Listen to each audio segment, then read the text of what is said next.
අපි මේ කතා කරන මොහොතේ තිරිසන් ලෝකයේ තිරිසන් සත්වයෝ අප්‍රමාණ දුක් විඳිනවා.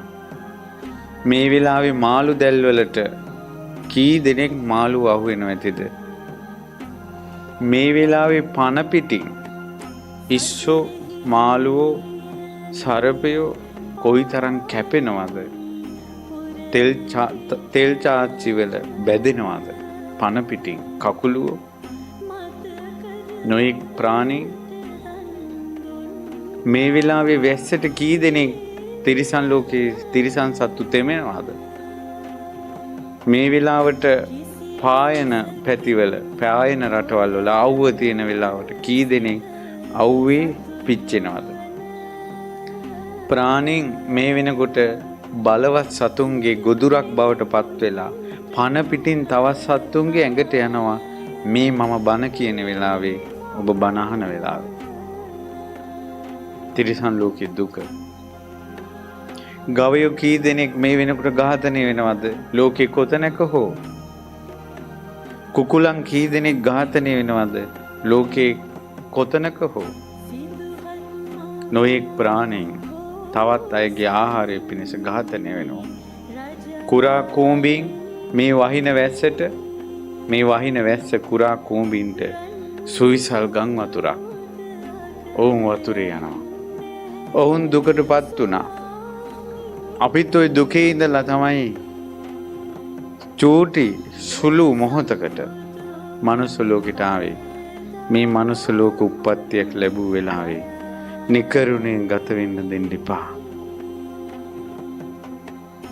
මේ මනුස්ස උප්පත්තිය පින් රැස් කරගන්න නැතුව ගත වෙන්න දෙන්න එපා.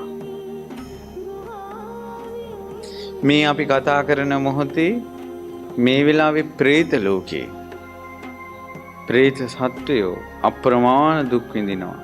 කැයි හොටු සෙම සැරව බුදිමින් ඒවා සොයමින් ඇඳගන්න වස්ත්‍රයක් නැතුව සමහරවට කටෙන් පණුව වැක්කිරෙනවා.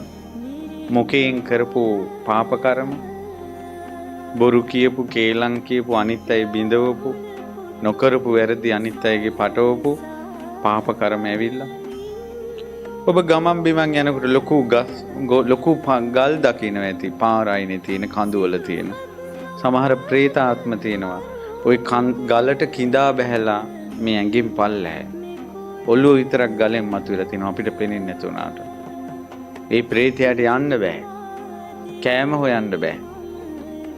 විශාල ඔළුවක් තිබිලා ඉදි කට්ටක් වගේ සිදුරක් වගේ කටක් තියෙනවා. ওই කටට වැටෙන වතුර ඔහුගේ ආහාරය. ආහාර නැතුණා කියලා ඒ ප්‍රේතයා මැරෙන්නේ නැහැ. කර්මානුරූපයි.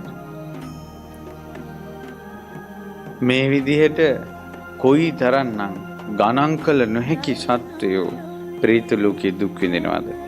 මම මේ දහම් දේශන මොහොතේ ඔබ ධර්මය අහන මොහොතේ මේ වෙනකොට ප්‍රේතයෝ කා කොටාගෙන නියපතුවරින් සූරාගෙන එහෙම දුව අප්‍රමාණ දුක් විඳිනවා.